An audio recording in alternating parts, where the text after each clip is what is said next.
Graça e paz, estamos aqui para mais um culto dominical, ainda online. Todos desejando que essa fase termine e que os cultos possam voltar a ser presenciais, não é verdade? Mas não podemos nos privar da bênção de ouvir a palavra, louvar ao Senhor juntos, mesmo nós aqui e vocês aí. Eu quero registrar, queridos e queridas, que hoje, no momento em que esse culto estará disponibilizado, estamos exatamente no Dia das Mães.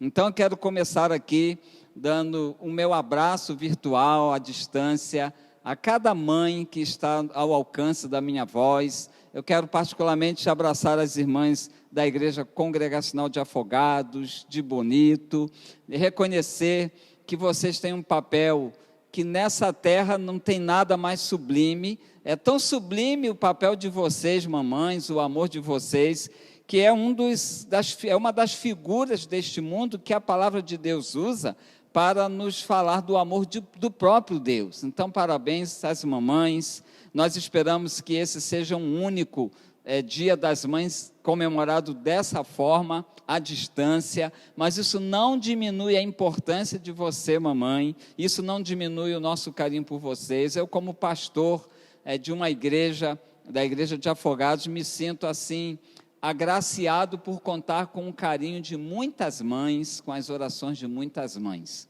Eu quero ler um texto, inicialmente, que vai falar de um Deus que nos socorre, que é refúgio para nós, e eu quero ler então o Salmo 46. Vamos, acompanha aí, bem atento à leitura deste Salmo. Deus é o nosso refúgio e fortaleza, socorro bem presente nas tribulações. Portanto, não temeremos, ainda que a terra se transtorne e os montes se abalem no meio dos mares. Ainda que as águas tumultuem e espumejem, e na sua fúria os montes estremeçam. Há um rio cujas correntes alegram a cidade de Deus, o santuário das moradas do Altíssimo. Deus está no meio dela, jamais será abalada. Deus a ajudará desde antemanhã.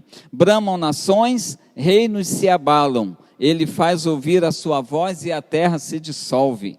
O Senhor dos exércitos está conosco. O Deus de Jacó é o nosso refúgio. Vinde, contemplai as obras do Senhor, que assolações efetuou na terra.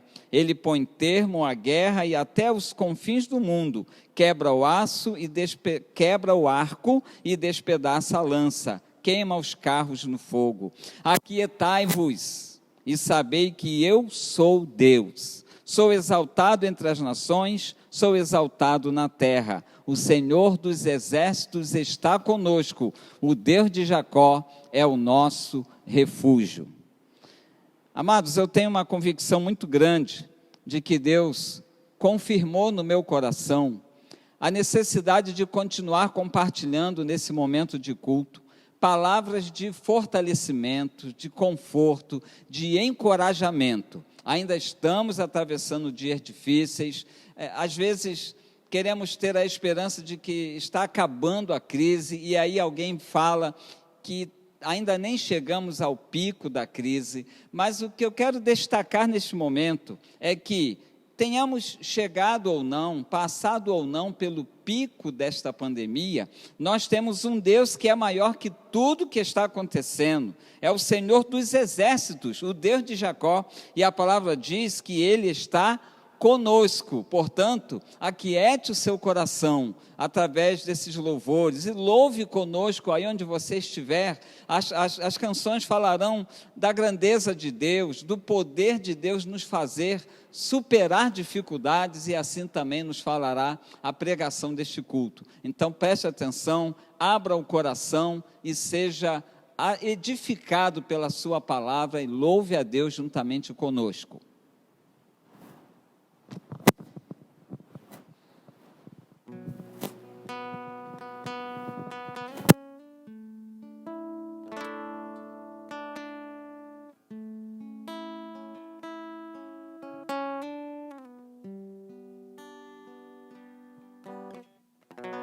Tua voz me chama sobre as águas, onde os meus pés podem falhar, e ali te encontro no mistério, em meio ao mar, confiarei,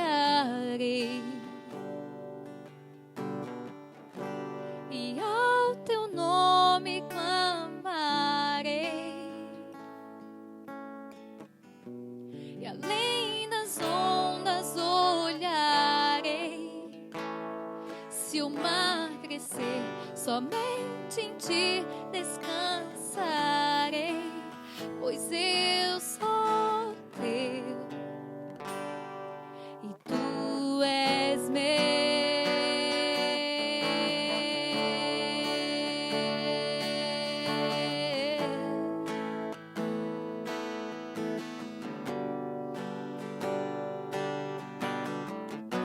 Tua graça cobre os meus temores, tua forte mão me guiará.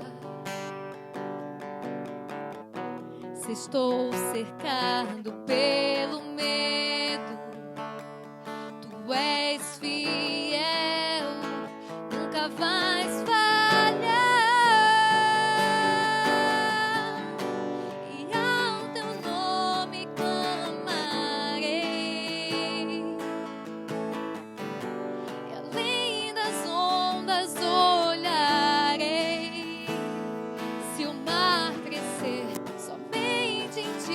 Descansarei, pois eu sou teu e tu és meu.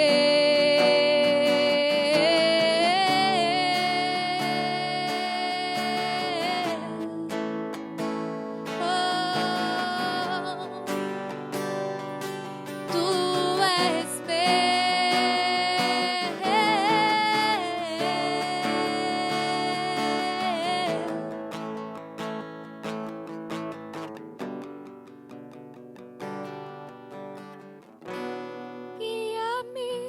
que em tudo em ti confie, sobre as águas eu caminhe, por onde quer que chames. Leva-me mais fundo do que já estive, e minha fé será mais firme, Senhor, em tua presença.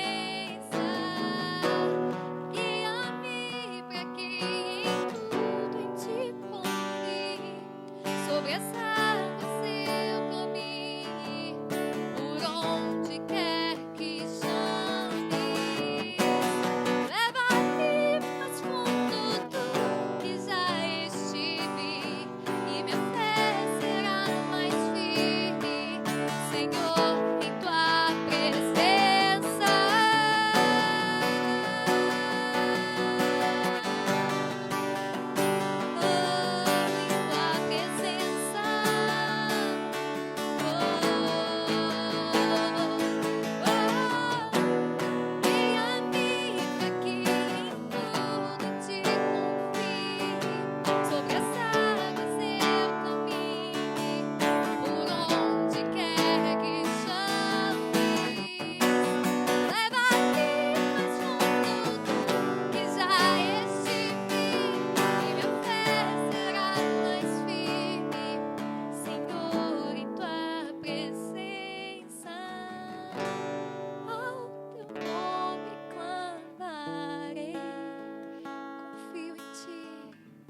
E além das ondas olharei.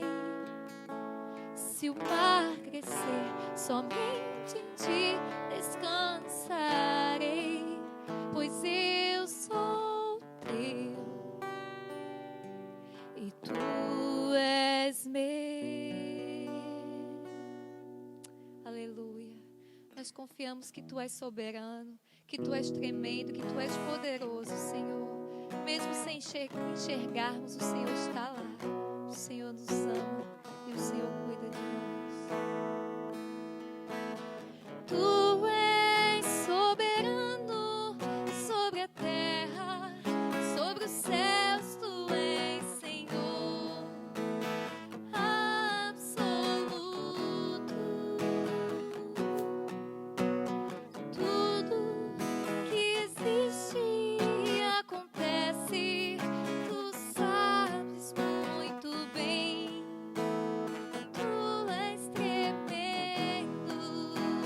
és soberano.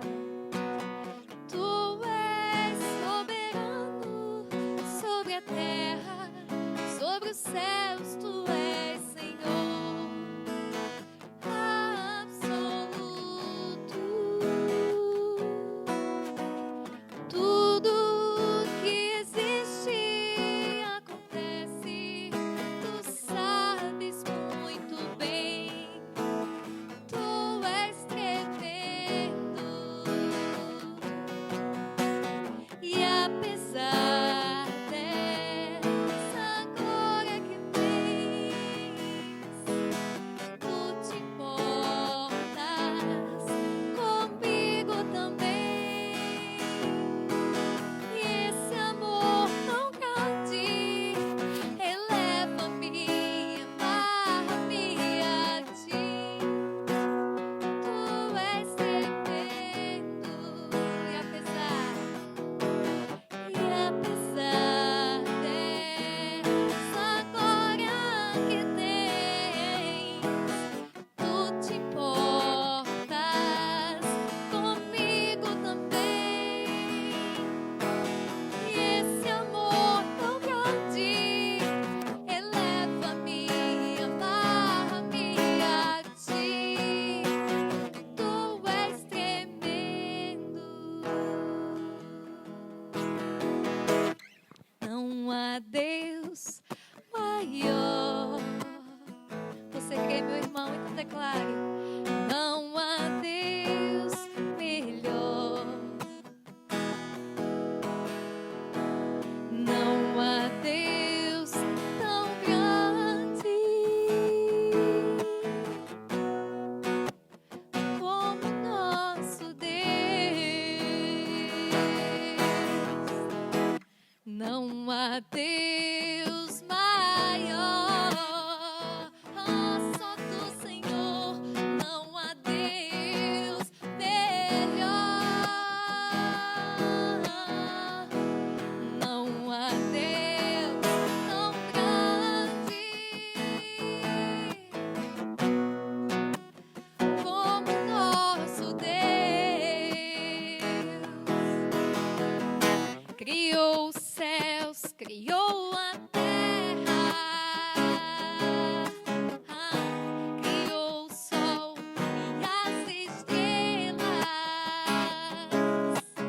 Tudo Ele fez, tudo criou, tudo formou.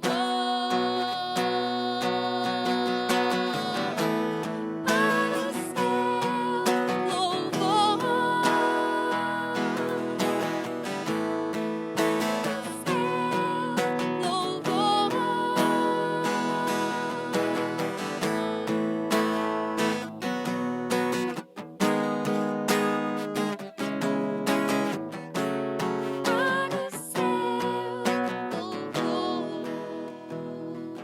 Declare: não há Deus maior. Nós confiamos em ti, Senhor. Não há Deus melhor. Não há Deus tão grande como nosso Deus. Amém. Glória seja dada ao nome do Senhor. Que você, meu irmão, mesmo nesse tempo, não desista. Que a cada dia a nossa fé possa ser renovada. Que possamos cada vez mais depositar nossa confiança no Senhor. E possamos romper em fé. Somos o povo de Deus nessa terra. E precisamos continuar firmes.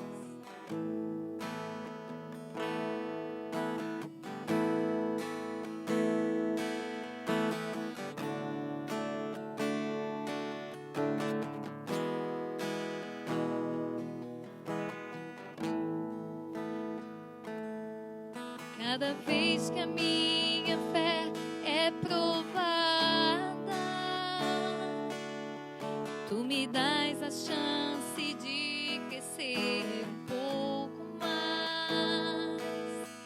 As montanhas e vales, desertos e mares que atravesso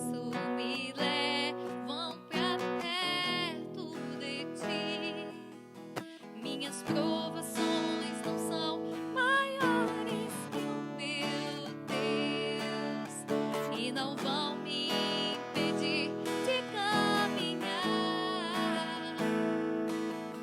Se diante de mim não se abrir o mar, Deus vai me fazer andar por sobre as águas, rompendo em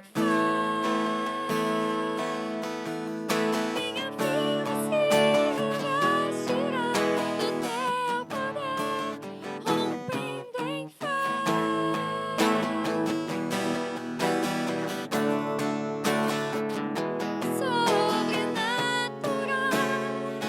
Vou lutar e vencer, vou plantar e colher. A cada dia vou viver rompendo em fé.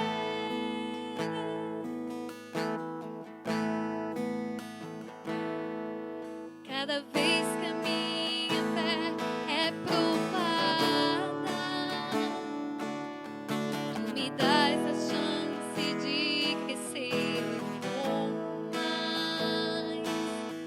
As montanhas e vales, desertos e vales que atravesso e levam pra perto de ti.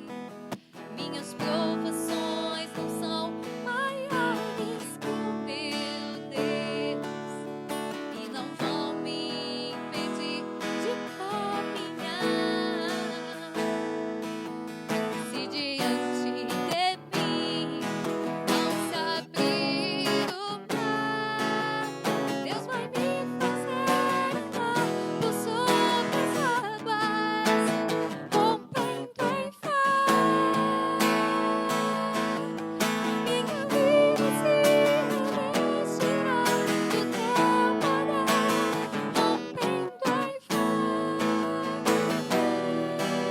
Deus é vivo, sobrenatural. Vou lutar e vencer, vou plantar e colher. A cada dia vou viver rompendo em fé, rompendo em fé. Lutar e vencer, vou plantar e colher. Cada dia vou mover rompendo em fé. Cada dia vou mover rompendo em fé. Cada dia vou viver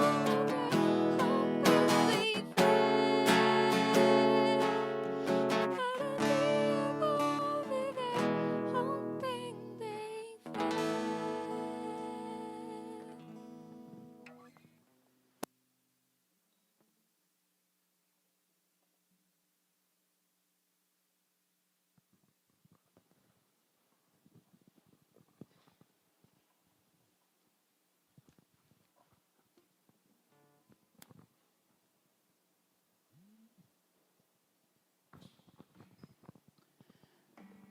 Amados, essa semana foi uma semana de luta para mim em relação ao que pregar nesse culto do Dia das Mães.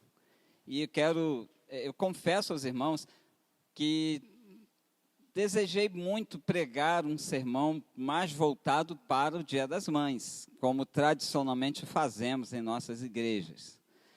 Só que não conseguia afastar da minha mente o texto que vou ler agora e no qual vou pregar. Você que porventura seja pregador e esteja me ouvindo, provavelmente já tenha passado por essa experiência de planejar uma pregação, pensar em um determinado texto, mas sentir direcionamento de Deus para outro assunto, para outro tema e para outro texto. No meu caso, o direcionamento que eu senti de Deus insistente e que não me permitiu pregar no que planejava sobre mãe, foi um texto que você logo vai perceber que diz muito a respeito do momento em que estamos vivendo. Nós não estamos simplesmente no meio da pandemia, estamos em um momento crítico da pandemia. Eu tenho visto, percebido um aumento da tensão em muitas das pessoas com quem tenho contato, há também um número maior de notícias sobre pessoas próximas e queridas que têm sido acometidas, né, pela Covid-19. Então, isso tudo me fez confirmar no coração que deveria trazer hoje, sim, uma palavra outra vez de esperança, de fortalecimento, de renovação da fé e das forças. E eu quero convidar você a orar, porque eu creio que toda vez que essa oração for repetida, né, em um aparelho eletrônico qualquer, você pode fazer dela a sua oração no momento em que você estiver participando. Então, feche os olhos comigo e oremos ao Senhor. Pai, em primeiro lugar, agradecemos pela existência das nossas mães, aquela que o Senhor preparou antes de nós para nos trazer à existência. Obrigado pelas mães que já não temos mais, como é o caso da minha mãe, mas te louvamos pelo tempo em que existiram, por nos terem trazido à vida, nos educado. Mas também queremos louvar e agradecer o teu nome pelas mães que existem, que ainda convivem conosco. Te louvamos pelo cuidado de cada uma delas. E a bênção que pedimos para as nossas mães é que o Senhor esteja renovando nelas a paciência, o amor, derramando sobre elas tuas bênçãos, ó Deus, e a bênção que pedimos aos filhos que convivem com suas mães. Ó Pai, é um coração compreensivo, grato, obediente. Agora rogamos especificamente por este momento de exposição da tua palavra. Ó Deus, que esta palavra seja poderosa para reanimar vidas, para fortalecer pessoas, para renovar esperanças, para aumentar a fé, para fazer com que esse ouvinte passe a encarar as crises que vem vivenciando com mais esperança, com mais paz no coração, com mais se sentindo mais refugiado em Ti, Pai. É o que te peço agora, agradecido, em nome de Jesus. Amém. Então, se você quiser acompanhar aí na sua Bíblia, eu vou ler no Evangelho segundo Mateus, que por sinal é o nome aqui do nosso tradutor de Libras. Mateus capítulo 14. Mateus capítulo 14, a partir do versículo 22. E eu quero aproveitar agora, mandar um abraço para minha cunhada Rosângela. Uma das canções, Rompendo em Fé, foi ela que sugeria para nós, e eu sei que ela é uma acompanhante fiel desse culto, juntamente com as ovelhas da nossa igreja, e é também uma divulgadora. Ela tem compartilhado esse culto online todas as semanas com muitas pessoas. Um abraço, irmã Rosângela. Então vamos lá, Mateus 14, a partir do versículo 22. Logo a seguir, compeliu Jesus os discípulos a embarcar e passar adiante dele para o outro lado, enquanto ele despedia as multidões. E despedidas as multidões, subiu ao monte a fim de orar sozinho. Em caindo a tarde, lá estava ele só. Entretanto, o barco já estava longe, a muitos estádios da terra, açoitado pelas ondas, porque o vento lhe era contrário. Na quarta vigília da noite, foi Jesus ter com eles andando por sobre o mar. E os discípulos, ao verem-no andando sobre as águas, ficaram aterrados e exclamaram: é um fantasma! E tomados de medo, gritaram. Mas Jesus imediatamente lhes disse: tende bom ânimo, sou eu, não temais. Respondeu-lhe Pedro e disse: se és tu, Senhor, manda-me ir ter contigo por sobre as águas. E ele disse: vem. E Pedro, descendo do barco, andou por sobre as águas e foi ter com Jesus. Reparando, porém, na força do vento, teve medo. E começando a submergir, gritou: salva-me, Senhor. E prontamente Jesus, estendendo a mão, tomou-o e lhe disse: homem de pequena fé, por que duvidaste? Subindo ambos para o barco, cessou o vento, e os que estavam no barco o adoraram, dizendo: verdadeiramente és filho de Deus. Queridos, esse texto lembra bastante uma outra passagem em que acontece uma tempestade. Quando Jesus estava, na outra passagem, Jesus estava no barco com seus discípulos, só que Jesus estava dormindo na polpa do barco. E começou uma grande tempestade, e os discípulos se apavoraram, e gritaram, pediram, e foram lá acordar Jesus. Jesus, socorre, não te importa que morramos? E Jesus, então, despertado do seu sono, acalmou, repreendeu o vento e o mar, e tudo se acalmou, e ali todos tiveram livramento. No texto de hoje, não é exatamente uma tempestade, e Jesus não estava com eles no barco. No texto aqui de hoje, queridos, após acontecer a primeira multiplicação dos pães e peixes, é aquela onde o texto diz assim: e os que comeram foram cerca de 5.000 homens, fora mulheres e crianças. Logo após essa multiplicação de pães e peixes, diz o versículo 22, Jesus impeliu, Jesus constrangeu os seus discípulos a entrarem no barco para passar para o outro lado do mar da Galileia. E esse mar da Galileia, queridos, na verdade, era uma grande lagoa de água doce. Ela acabou ficando conhecida como Mar da Galileia por duas razões, basicamente. Primeiro, pela extensão. Era uma grande lagoa de 20 quilômetros de extensão por 13 quilômetros de comprimento. Então, era bastante extensa e por isso ficou... E, além disso, ela tinha uma particularidade em relação a outras lagoas. Ela tinha fortes ondas. Por quê? Porque havia um vale, o Vale do Jordão, que os ventos do vale, que passavam pelo Vale do Jordão, desembocavam exatamente onde ficava esse mar da Galileia. Então, aquele vento, você sabe que um vale é um corredor, né, de terra, é uma passagem de terra que tem 2 montes dos seus lados, e aí o que acontecia era que aquele vento que vinha pelo Vale do Jordão e passava por cima do Mar da Galileia, costumava provocar ondas muito semelhantes às ondas do mar, e ondas até bastante grandes. E por isso essa grande lagoa ficou conhecida como Mar da Galileia. Também era chamada Lago de Tiberíades, também Lagoa de Genezaré. Tudo isso se refere ao nosso famoso Mar da Galileia. E ficava uma altitude muito baixa, 200 metros, é isso mesmo, gente, é espantoso, mas 200 metros abaixo do mar Mediterrâneo. Isso fazia com que o Mar da Galileia, então, fosse uma depressão, ficasse num lugar lá embaixo, e vinha o vento que atravessava o Vale do Jordão.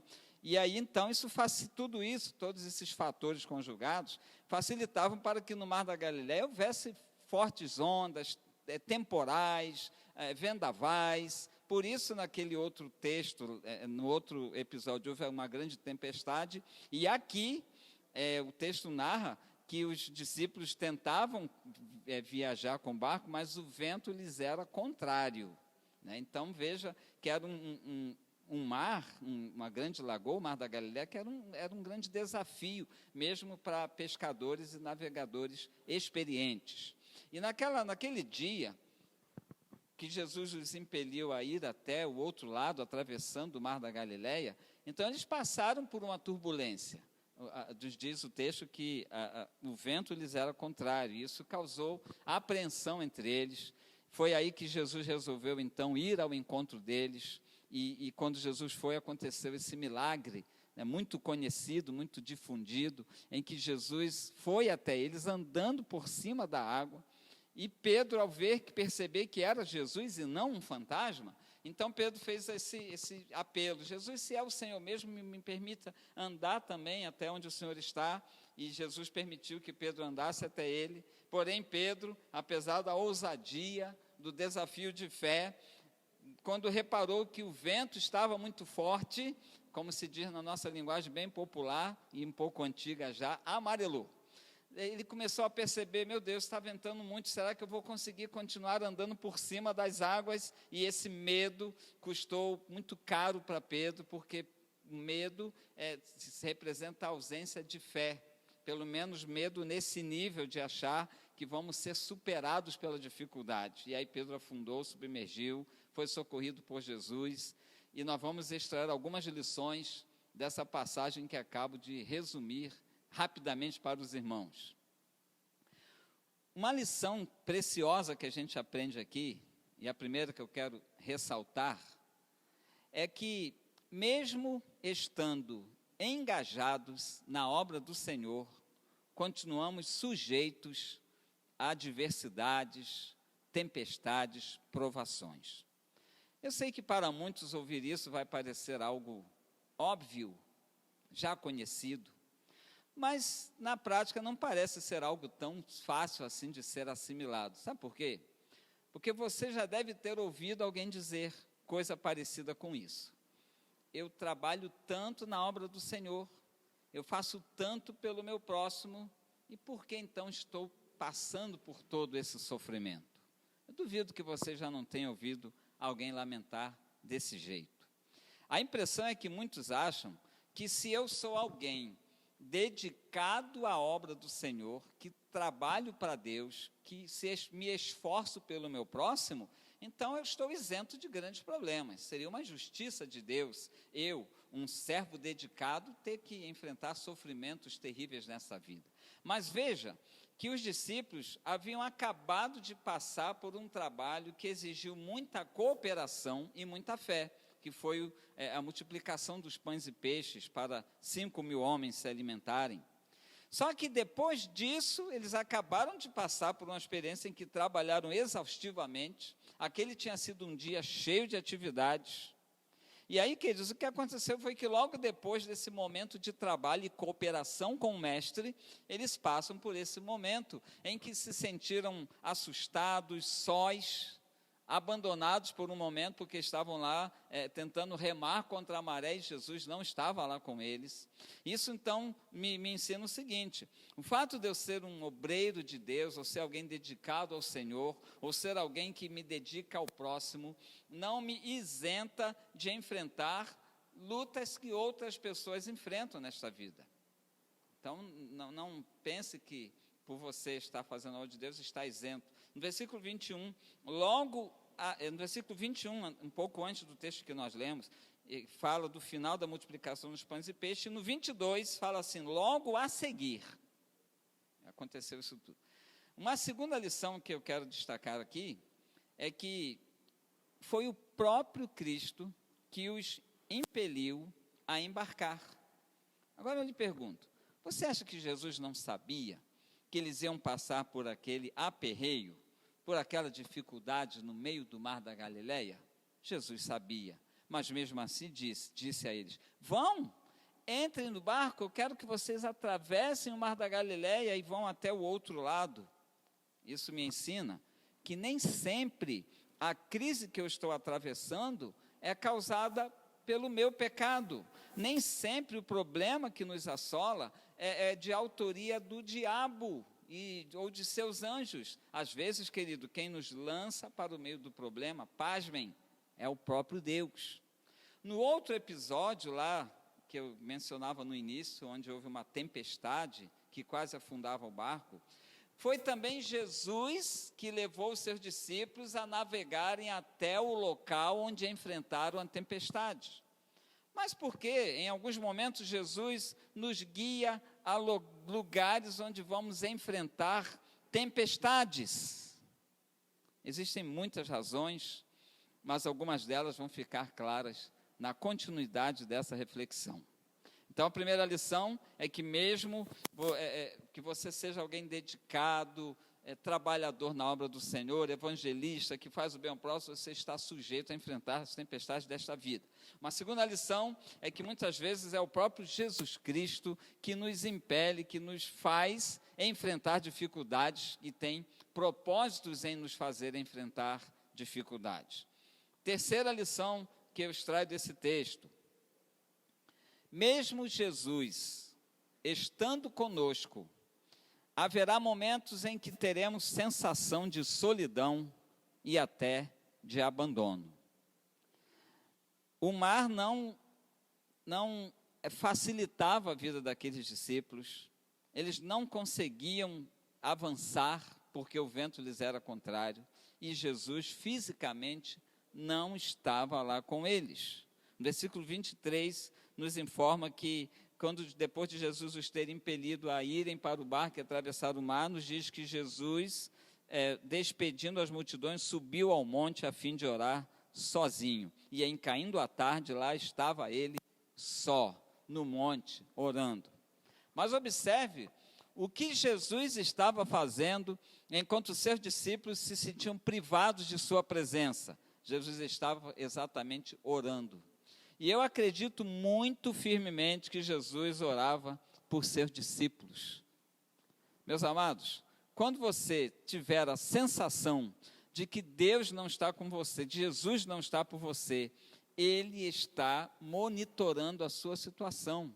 Ele está à destra do trono de Deus e intercede por você, como nos diz o apóstolo João.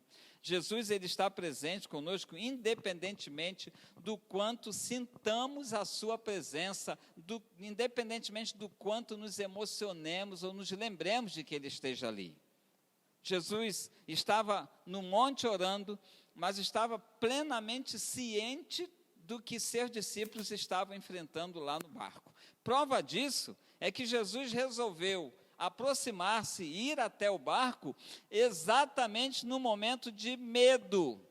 Uma evidência de que era um momento de medo foi o grande susto que eles tomaram quando perceberam a aproximação do próprio Cristo. Então, o que eu quero dizer para você, frisar, mais uma vez, não é a primeira vez que eu falo isso em minhas pregações online, é que Jesus está com você sempre, até naqueles momentos em que você tem a sensação de que Ele não está ouvindo suas orações, aquele momento em que Jesus parece que deixou você à mercê do problema, não está intervindo, naquele momento Ele está com você, seja o que quer que esteja acontecendo com você, meu querido, minha querida. Quarta lição é que nem sempre Deus é, humanamente falando, rápido em nos atender, em nos socorrer. No versículo 23, onde já frisei que Jesus despediu os discípulos para o barco, despediu as multidões e foi para o monte a orar sozinho, esse mesmo versículo nos informa que em caindo a tarde, lá estava ele só. Em caindo a tarde, queridos, a gente entende que é assim, no nosso linguajar do dia a dia, à tardinha, na boca da noite, ali, talvez em torno das 18 horas, que era o horário que marcava o fim do dia para o judeu. Né? Para o judeu, o dia começava às 6 da manhã e terminava às 6 da tarde, então começava a noite, que ia de 6 das 18 horas até às 6 da manhã do dia seguinte, quando começava o que eles consideravam o seu dia de trabalho. E se foi mais ou menos às 6 da tarde que Jesus subiu para o monte, o texto vai nos dizer que, quando Jesus foi ao encontro deles, já estavam na 4ª vigília da noite. Na contagem dos judeus, cada vigília se refere a 3 horas. Então, a primeira vigília da noite é de 6 às 9. A segunda vigília da noite, de 9 à meia-noite. A terceira vigília, da meia-noite às 3 da madrugada. E a 4ª vigília, então, de 3 da madrugada às 6 da manhã. Ou seja, esses discípulos passaram do iniciozinho da noite até, no mínimo, às 3 da madrugada, no mar da Galileia. Isso me dá uma informação preciosa sobre a dificuldade que eles enfrentaram. É que eles estavam com muito mais tempo do que o necessário para atravessar o mar da Galileia. O que isso significa? Que os planos deles não estavam dando certo. Eles já deveriam ter chegado ao outro lado há muito mais tempo e estavam lá no meio do mar, na peleja contra o vento que lhes era contrário. E esse tempo todinho, 6, 7, 8, 9, 10, 11, meia-noite, 1, 2, 3, aproximadamente 9 horas de tentativa de atravessar um lago que atravessaria em muito menos horas, e nada de Jesus aparecer. Se eu estivesse no lugar deles, muito provavelmente eu teria sentido uma sensação de demora em ser socorrido. E aí aquela frase, aquele jargão que diz assim: Deus é o Deus do já e do agora, esse jargão perderia o sentido num contexto desse. 6 horas, 9 horas, né, foi a contagem que eu fiz aqui, aproximadamente 9 horas de peleja contra ondas e contra o vento, meu querido, é muito tempo. É um tempo em que a angústia vai crescendo, em que vai crescendo a sensação de que não vai se conseguir chegar ao outro lado. Deve dar, eu nunca passei por uma experiência como essa, deve dar vontade de desistir, mas desistir é morrer. E aí então, quando parecia que Jesus estava demorando muito, eis que Jesus aparece. Mas sabe, queridos, a demora só é demora do ponto de vista humano. Jesus sabia quantas horas eram necessárias para eles perceberem que não poderiam resolver o problema por seus próprios esforços. Jesus sabia quanto sofrimento eles tinham de passar para entender que só um ser muito poderoso podia resolver o problema para eles. Talvez se Jesus tivesse resolvido aquele problema na primeira hora, não ficaria tão evidente que o problema era realmente difícil. Talvez lhes restasse a sensação de que poderiam resolver com um pouco mais de perseverança. Mas Jesus deixou passar o tempo certo para que eles entendessem a real necessidade de sua intervenção, a real impossibilidade deles resolverem o problema. Está demorando? Deus tem um propósito nessa demora. Tem algo precioso a ensinar a você no fato de não socorrer você no tempo que você acha o mais correto. Eu sei que eu estou repetindo isso, mas eu creio plenamente que tem muita gente precisando ser relembrado dessas coisas. Outro dia eu ouvia alguém perguntar para mim, com um coração muito sincero, não vai aqui nenhuma crítica, mas alguém perguntava para mim: pastor, será que Deus se esqueceu de mim? A resposta é: Deus nunca se esquece dos seus. Então essa é uma lição angustiante. Na espera que se prolonga, Deus tem um propósito até na demora. O salmista disse: esperei com paciência no Senhor, e Ele se inclinou para mim e me ouviu quando clamei por socorro. Uma quinta lição: Jesus não deixou o barco afundar. Queridos, Jesus sabia quanto tempo o barco poderia suportar sem o seu socorro.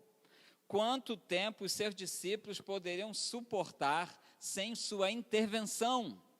Tanto é que Jesus chegou lá, todos estavam vivos, o barco, apesar de estar indo contra ondas e contra o vento, estava inteiro, em plenas condições de completar a viagem, com a sua intervenção, com a intervenção de Cristo.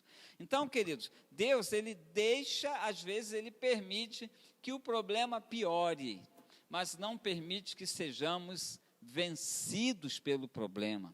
Ele permite que o inimigo se aproxime de nós, mas Ele não permite que o inimigo tome posse de nós. Ele permite que o inimigo nos fira os nossos corações, mas não permite que o inimigo toque a nossa alma.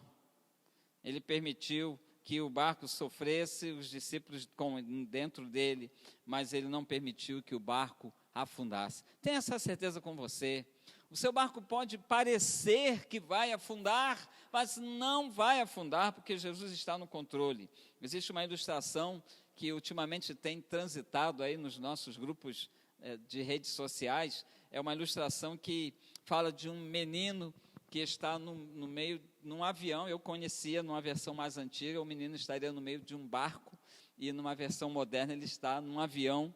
E o que acontece é que aquele veículo passa por uma grande turbulência e começa a balançar muito, como se fosse cair ou afundar.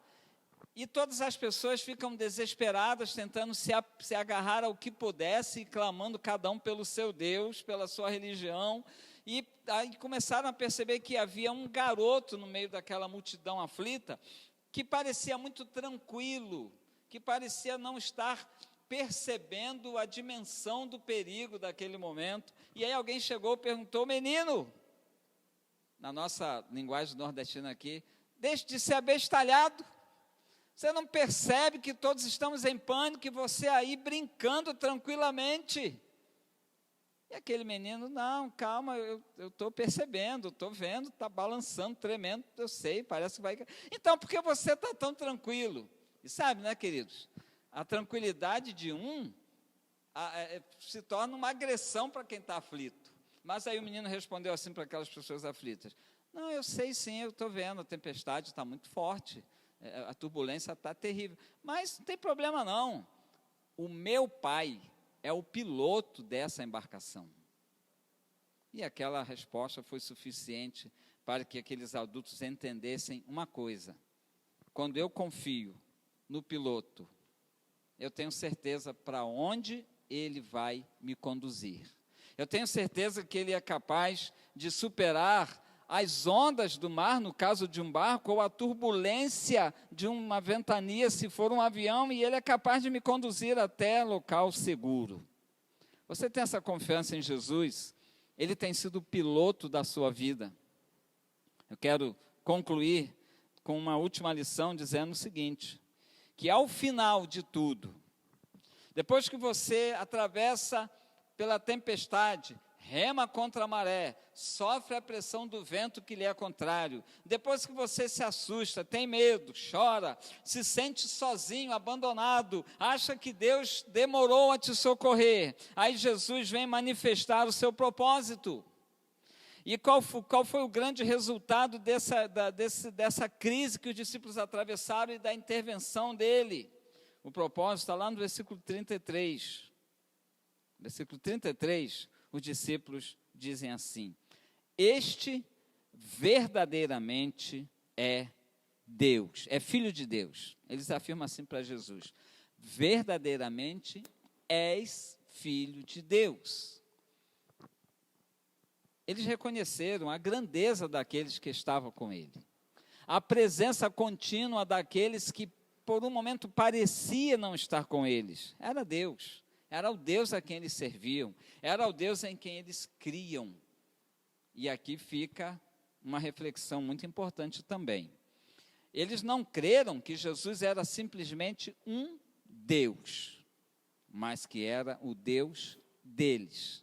Eles tinham abandonado tudo que tinham para seguir a esse Jesus.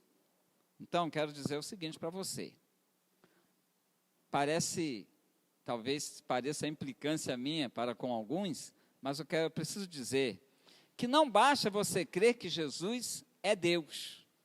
Não basta você crer que Deus é poderoso.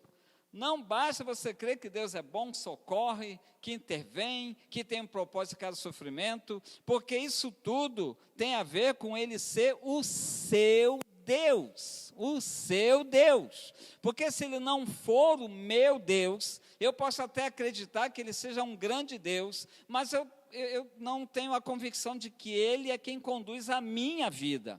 Eu não tenho a convicção de que já entreguei a direção dEle, a direção da minha vida nas mãos dEle. Então, essa mensagem não é para que, ela não vai surtir efeito simplesmente na vida de quem ouvi-la, mas na vida de quem fazer desse Deus o seu Deus, o Deus a quem você serve, o Deus que você diz assim para Ele: Senhor, eu quero que o Senhor dirija a minha vida, eu quero que as tuas diretrizes de como viver sejam as minhas diretrizes de viver, de me comportar nesta vida, neste mundo. E aí, quando você tem o Deus como o seu Deus, como aquele que você entregou a sua vida na mão dele para ele dirigir, então você pode se aquietar, como aquele menino se aquietou lá no meio daquela embarcação.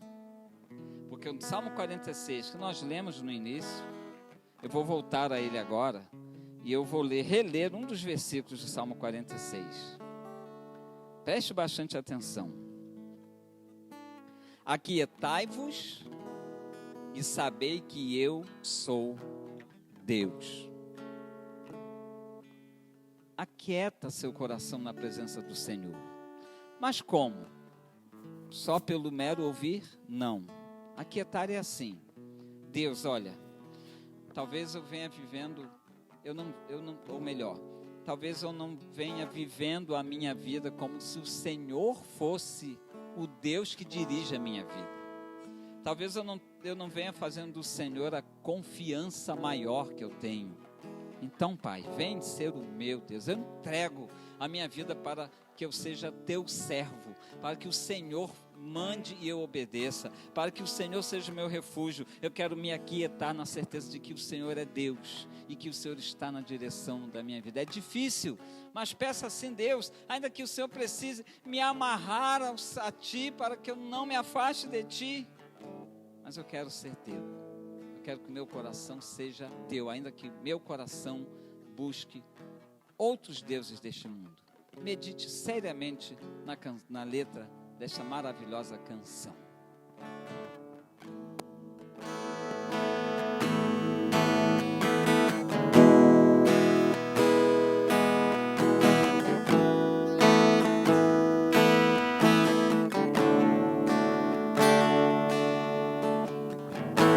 Aquieta minha alma, faz meu coração ouvir tua voz.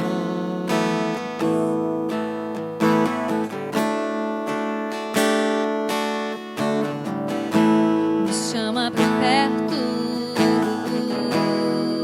só assim eu não me sinto só.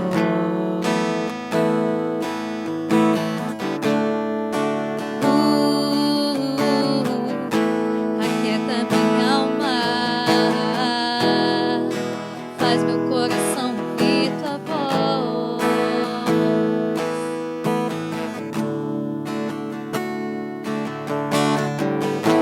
Me chama pra perto, só assim eu não me sinto só.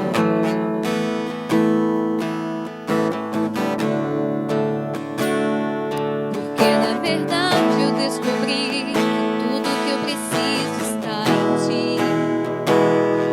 Mas meu coração é teimoso demais pra admitir. Sei que depender é como viver perigosamente, mas eu preciso acreditar e confiar no que você me diz. Aquieta minha alma, faz meu coração ouvir tua voz.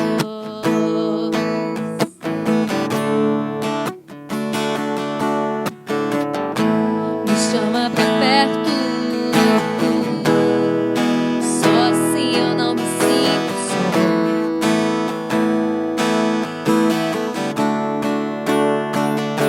Eu sei que mesmo sem entender você está no controle, então me esconda no teu coração e me amarre a Ti, pra eu não desistir. Eu não quero mais fugir da tua vontade pra mim. Eu sei que vai ser difícil, mas você estará sempre comigo. E mesmo que minha alma grite, tente me fazer voltar atrás, eu vou confiar, eu vou descansar, lançar o teu amor.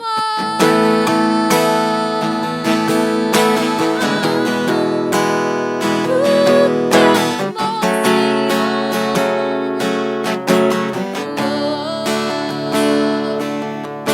O tempo não pode apagar as muitas águas, nunca levarão o amor que você sente por mim. Eu sei que tudo vai se cumprir. O tempo não pode apagar as muitas águas, nunca levarão o amor que você sente por mim. Eu sei que tudo vai se cumprir. Declare mais uma vez. O tempo não pode apagar as muitas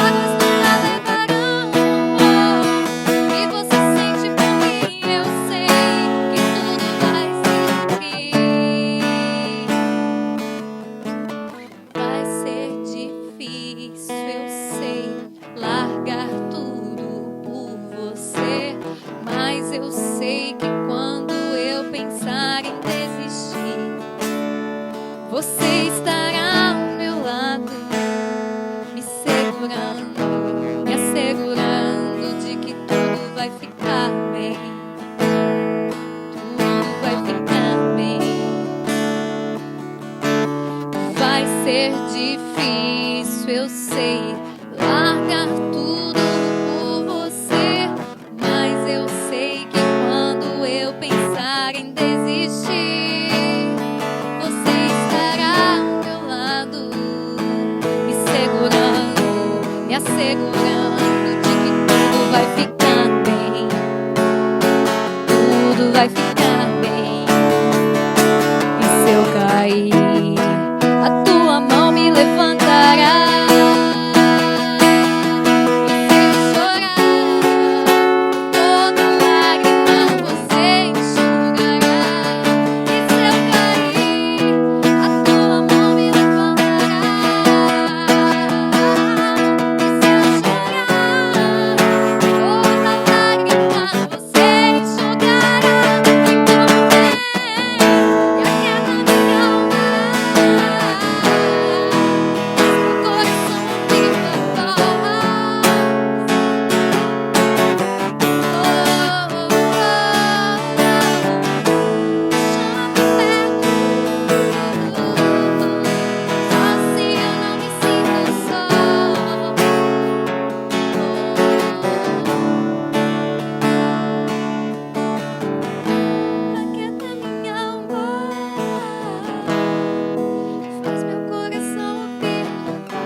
Porque na verdade eu descobri que tudo que eu preciso está em ti. Mas meu coração é teimoso demais pra admitir. Sei que depender é como viver perigosamente, mas eu preciso acreditar e confiar no que você me diz.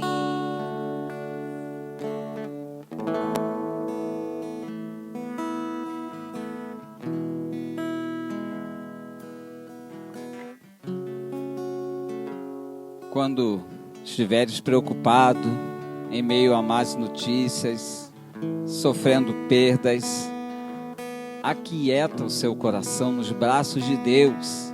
Você ouviu hoje que Ele tem propósitos no sofrimento que lhe permite passar, mas talvez o seu coração seja como o meu e de todo ser humano, teimoso, e quer viver do jeito da gente. Mas reflita sobre isso. O que Deus tem sido para você? Alguém que você confia, mas que não quer que dê as diretrizes para a sua maneira de viver esta vida. Alguém em quem você diz confiar, mas que na primeira aprovação que vem você se desmorona como se não tivesse nada em que se apegar. Pense nessas coisas. Eu creio que toda a palavra que você ouviu através de canções e da pregação, se você meditar e fazer com que elas façam parte da sua vida, você vai viver de cabeça muito mais erguida, você vai enfrentar com muito menos danos emocionais e psicológicos tudo que ainda estamos para enfrentar nesses dias e que nós vamos orar para que Deus minimize muito. Eu quero agora então orar com você. Aí onde você estiver, ore comigo, porque essa vai ser a sua oração nesse momento. Oremos. Pai, eu quero agradecer por esta vida, ou por essas vidas que se dispuseram a ouvir a Tua palavra, a participar desses louvores. Ó Pai, implanta esta palavra em cada coração que a recebeu. E se alguém que recebeu esta palavra ainda não tomou uma decisão de entrega da vida ao Senhor, ó Deus, fala a este coração sobre não apenas ser ouvinte ou apenas ser religioso, mas ser alguém que tem uma comunhão pessoal contigo, alguém que tem a vida dirigida pelo Senhor e pelos teus princípios, ó Deus. E quanto àqueles que já servem a ti, já entregaram suas vidas a ti, ó Deus, vem renovar as forças, vem renovar a confiança em ti, vem renovar a paz no coração. Quero concluir essa oração, ó Deus, pedindo agora a tua bênção sobre todas as mães que conhecemos, as mães que receberam a tua palavra. Ó Senhor, não sei se neste momento há entre nós, ouvintes, entre os ouvintes, alguma mãe que sofre vendo o seu filho enfermo, ou que até mesmo tenha sofrido a perda de um filho. Ó Pai, vem derramar conforto e consolo sobre este coração, vem derramar cura sobre a família dessa mãe, vem derramar cura sobre esta mãe, Senhor. Ó Pai, derrama cura, misericórdia e milagres sobre a nossa nação, visita as UTIs dos nossos hospitais, ó Deus, e faz milagres acontecerem. Ó Pai, que sejam maiores e sejam mais numerosas as notícias de pessoas sendo curadas do que de pessoas morrendo por essa enfermidade terrível. Ó Deus, tem misericórdia das nossas famílias e da nossa nação e deste mundo, ó Pai, mesmo que haja um juízo acontecendo, ó Deus, que exerças o teu juízo com muita graça e misericórdia, Pai. Assim que nós oramos, Senhor, em nome de Jesus, e que a maravilhosa graça e paz do Senhor Jesus, que o amor eterno, infinito, imutável de Deus, que a comunhão e as consolações do Divino Espírito Santo sejam sobre você, mãe, sobre todo servo de Deus, sobre todos os ouvintes da tua palavra e sobre todo este mundo, hoje e para todo sempre. Amém.